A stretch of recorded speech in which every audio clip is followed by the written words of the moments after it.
Hola. ¿Cómo se escribe un cuento? El cuento parte de una anécdota que no es otra cosa que un suceso simple. Ejemplo, ese día nadie recordó darle cuerda al reloj de pared de la abuela. A partir de esa anécdota, se empieza a crear un artificio, describiendo brevemente la situación, cómo es el objeto, cómo es su material, cuál es su antigüedad, etc. Tal vez le puedas dar inclusive vida a ese objeto. Aunque no daremos todos estos datos de un jalón, porque entonces le quitaríamos suspenso a la historia. Hay que dosificar la información. Consideremos lo siguiente. La trama rompe con el equilibrio. El personaje debe evolucionar. El lector debe recibir un efecto al leer la historia. Deben suceder cosas inesperadas. La tensión debe aumentar paulatinamente. Volviendo a la historia. El reloj de la abuela era un objeto majestuoso y como tal ocupaba el lugar más importante en la estancia. Tenía un péndulo cóncavo que reflejaba los muebles silenciosos en un baile acompasado en su constante ir y venir. En esta sección del cuento hago referencia al título, ensamble, porque alude a un baile, y tempo, a la música que hace un reloj de este tipo. En nuestra historia, él era más puntual que el gallo más experimentado, pues la abuela lo alimentaba dándole cuerda cada día antes del amanecer. Era de roble, una madera fuerte como ella. Se necesitaban impetuosos vientos de desventura para doblegarla, y en cada caso, la abuela los vencía. La relación entre la abuela y el objeto queda establecido aquí.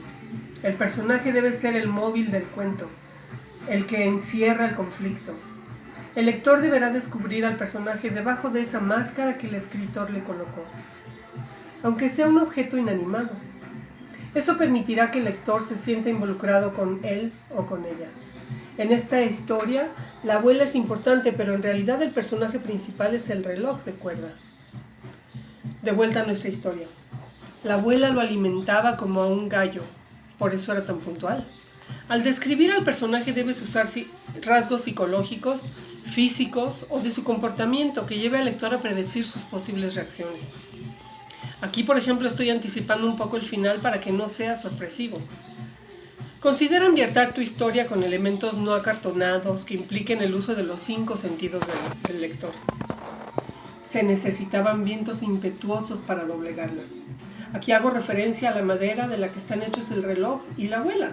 Es una metáfora que alude a que hay personas fuertes como cierto tipo de árboles. Nótese que dije estaban, otra pista de lo que va a suceder más adelante. Un día, ella no despertó. Este es el clímax de la historia. Aquí el lector seguramente se pregunta cómo terminará. Tú como escritor debes saber cómo va a terminar, ya que es algo que has planteado antes de comenzar a escribir. Los finales deben llegar de manera natural, no sorpresivamente. Como este. Nadie recordó darle cuerda al reloj. Por varios días él solo observaba con su péndulo inmóvil, fiel y callado, el movimiento de todos por la casa. ¿Viste que volvimos al inicio? Tras muchos intentos y no pocos esfuerzos de técnicos conocedores, el reloj de la abuela fue declarado inservible. De algún modo el personaje que es el reloj cambia en el trayecto de la narración. Te recomiendo que regreses siempre al inicio. Lee muchas veces tu texto. Corrígelo cuantas veces creas necesario hacerlo, hasta que lo creas terminado.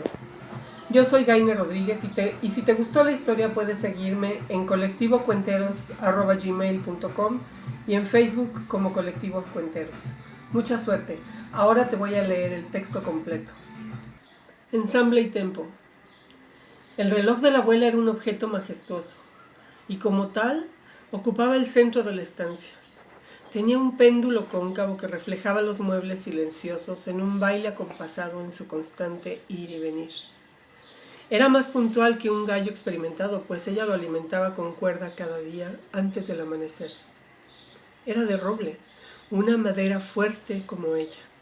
Se necesitaban impetuosos vientos de desventura para doblegarla, y en cada caso, la abuela los vencía. Un día ella no despertó. Nadie recordó darle cuerda al reloj. Por varios días él solo observaba con su péndulo inmóvil, fiel y callado, el movimiento de todos por la casa. tras muchos intentos y no pocos esfuerzos de técnicos conocedores, el reloj de la abuela fue declarado inservible. Respira, tu corazón late.